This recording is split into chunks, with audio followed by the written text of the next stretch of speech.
Pozdrav ljudi, ja sam Aleksandar. Ćao ljudi, ja sam Zoran. Danas smo na reci Gradac, mart mjesec. Malo ćemo da odmorimo od suve muve, tako da ćemo danas pecati na nimfu, tačnije pecat ćemo na Euronimfing, češki nimfing, francuski, kako ko već zove. Zoki je opet malo više u toj temi nego ja, tako da šta ti ceniš kolega, kako? Pa, kao što si rekao, nalazimo se na reci Gradac, najpoznatijoj mušičarskoj vodi u Srbiji, da kažemo. Danas ćemo pecati na potezu od manastira Ćelije. Pokušat ćemo da ispecamo jedan deo, recimo, ajde da kažemo, do šarenog platna. Koristit ćemo tehniku Euronimfing. Šta znam sad, što se tiče same tehnike, cijela poenta je da imate direktan kontakt na nimfi koju vodite. Tako je. Postoje razni pristupi o tome, ali to ćemo kasnije. Kasnije ćemo malo nešto više o tome pomenuti. Ništa, to je to. To bi bio samo uvod šta ćete danas gledati. A mi ovdje smo polako da lovimo i da vidimo, nadam se će biti lep dan s obzirom da je sunce. Pa se gledamo malo kasnije. A i također nešto sa čime se suočavamo, mislim nije da imamo nešto protiv ovoga, ali ovo nam je neka svakodnevnica. Tako da, mislim, možemo i da razumemo ovo, ali sad da li odobravamo? Pa da, to je već diskutabilno, tako da ništa, ovdje smo polako da probamo, tek smo stigli na vodu, nekih pola 11 je, malo smo kasnije stigli, lep dan, sredina marta mjeseca, još uvijek je malo snežna voda, vidimo da je riba zakucana za dno, hrani se dole pri dnu i teže se malo hrani, ali verujemo da ćemo danas bar imati neki sitan ulov, ali ako ništa, otvorit ćemo sezonu pa ćete imati šta da gledati. Ja sam siguran i ubeđen da ćemo mi imati ulov. Ništa, ajmo da krenemo. Ajde.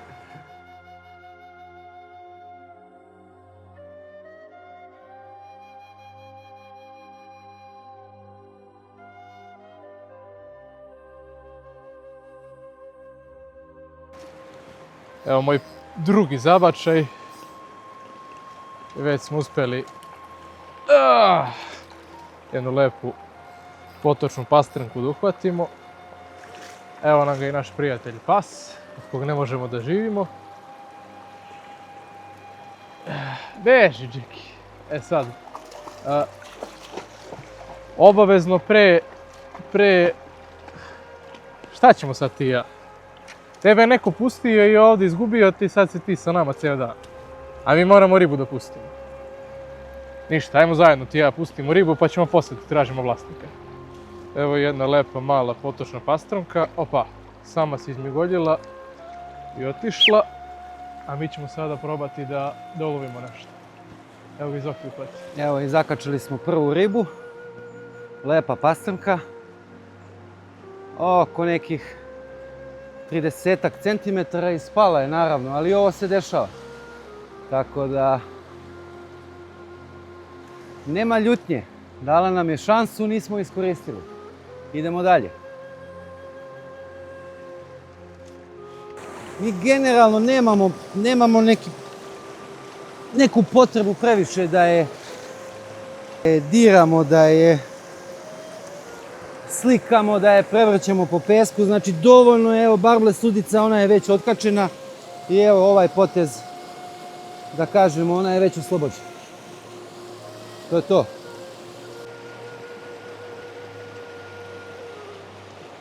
Ja uhvatio sam slučajno jednu ribu dok sam pustio drugu, evo uhvatila se sama, evo pogledaj.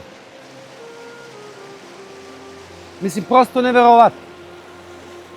Prosto neverovatno. Evo, dok sam skidao drugu ribu, dok sam je puštao. Uhvatila se i druga. Ovo je stvarno neverovatno.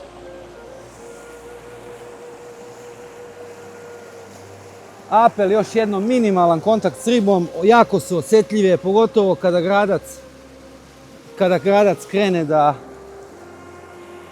opada. Nema potrebe da je iznosimo na obalu, da je slikamo, da je valjamo po pesku. Znači, jedan apel za sve ribolovce, minimum kontakta, nema potrebe da izlazi iz vode i evo, to je to.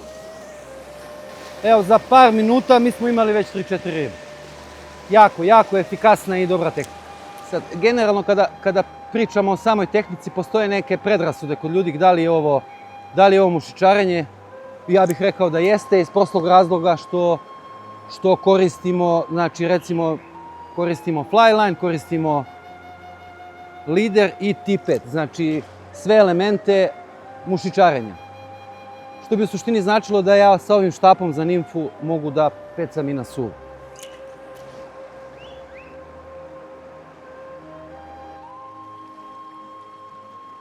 Evo još jedna. Ali ovo je baš sitno.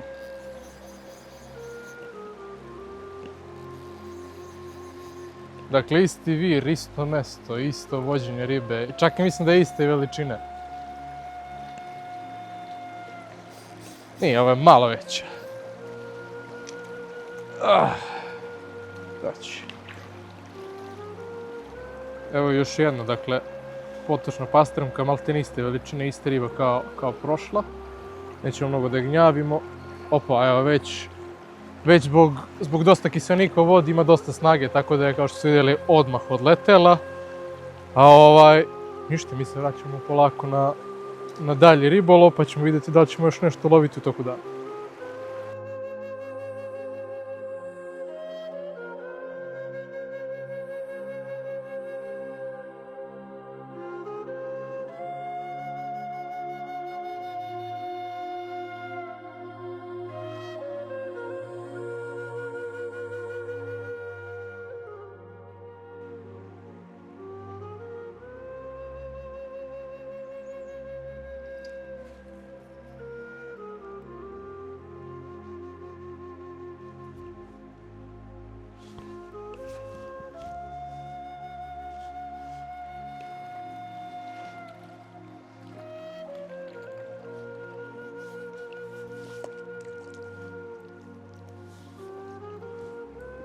Znači, prelep primjerak gradačke potočne pastrmke. Pogledajte samo boju. Znači, eto, ja se iskreno trudim što manje kontakta da imam sa njom. Eto, to je to. Opa, odlično! Ja, pogledajte te prelepe šare, znači, bukvalno, ovo je baš lepa riba. Znači, evo, gledajte primjerak gradačke autohtone. Nećemo je previše. Vidite, pogledajte kakve su to boje. Ajde.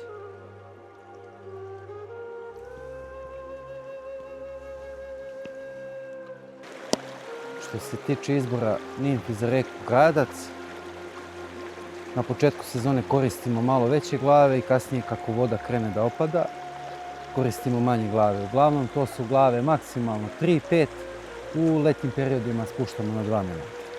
Ovo su neki šabloni, recimo sad za početak, malo veće muve da kažemo, uglavnom su to tagovi, fazanke, perdigoni. To je otprilike neka preporuka za početak sezone. Evo, to je ta čuvena tehnika Euro Limping. Aca lepo peca na tu tehniku. Znači, sam koncept se zasniva na direktnom kontaktu nimfe i štapa. Evo, sad je Aca imao ribu. I lagani zabačaj. Generalno dobra je tehnika za Gradac. Gradac je zahtjevna tehnička voda, hladna voda, naravno koja je bogata i pastrmkom i lipnjem. Sad ovo su neki izazovi sa kojima on se suočava, ima granu iza sebe i sad opet mora da se snađe. Ali zato je ovo sve zanimljivo. Što je najbitnije, mi smo pronašli muvu koja radi, bukvalno na svaki zabačaj smo imali kontakt.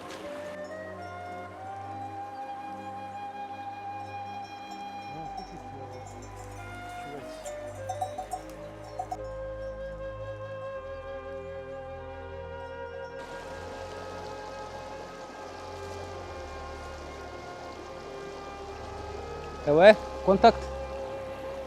I kažem uvek na mestima koja je neko peco može da se dobije riba, pogotovo na Gracu, a recimo ako je pravilno provučete nimfu. Evo isto, pogledajte kako to je, bukvalno prelepa riba.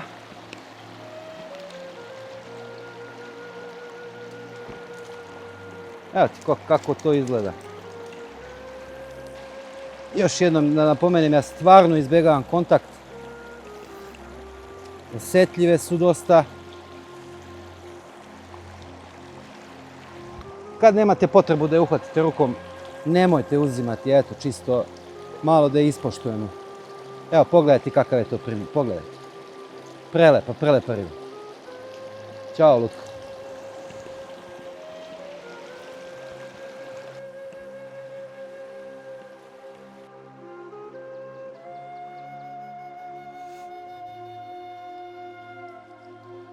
Evo je jedna opet sitna, isti vir koji je dao, dakle, 2 ribe jutros. Dao je još jednu, samo što je ovo još manje od prethodnih. Nećemo mnogo da je gnjavimo, samo da ohladim ja malo ruku. Opa, doći Lutko. Evo. Uz minimalne napore. Opa.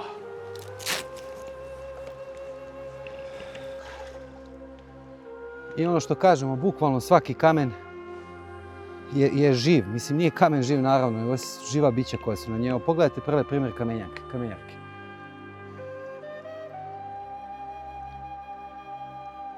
Stvarno prelepe.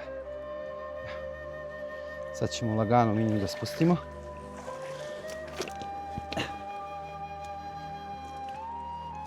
Idi, mačko. Evo ih male jednodnevke. Evo, pogledajte. I kaže u nekim situacijama zašto radi crni fazan. Evo, pogledajte. On radi zbog toga. Znači, ovo je prelepa.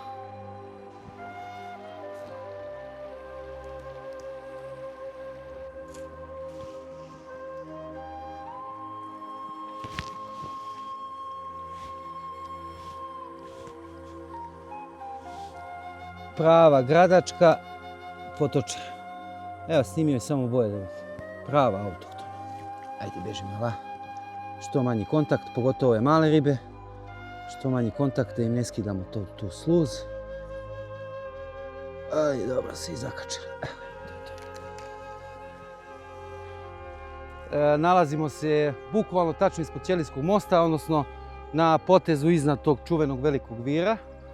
I ono što bih želeo da kažem, bukvalno pastramke ima u svim delovima i ljudi preskaču ovakva lepa mesta. Znači sad, to što je plitko ne znači da je nema. Ali bukvalno, evo vidjeli ste malo pre na snimku, znači autohtonu gradačku potočaru pravu, predivnih boja. Znači bukvalno ovaj potez je prepun da kažem. I ovo su mnogo lepa mesta za pecanje, a ljudi očigledno preskaču iz kog razloga, to ne znam. Ali bukvalno pastramka može da bude na metar od tebe, može da bude uz obalu. Bitan je pristup koji imate prema vodi.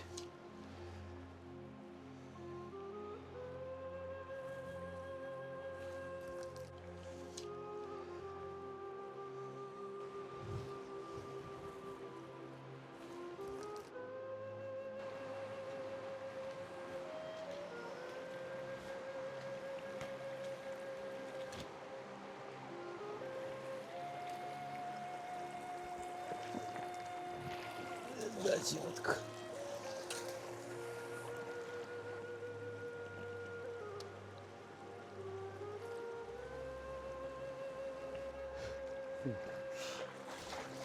Tuđu vam.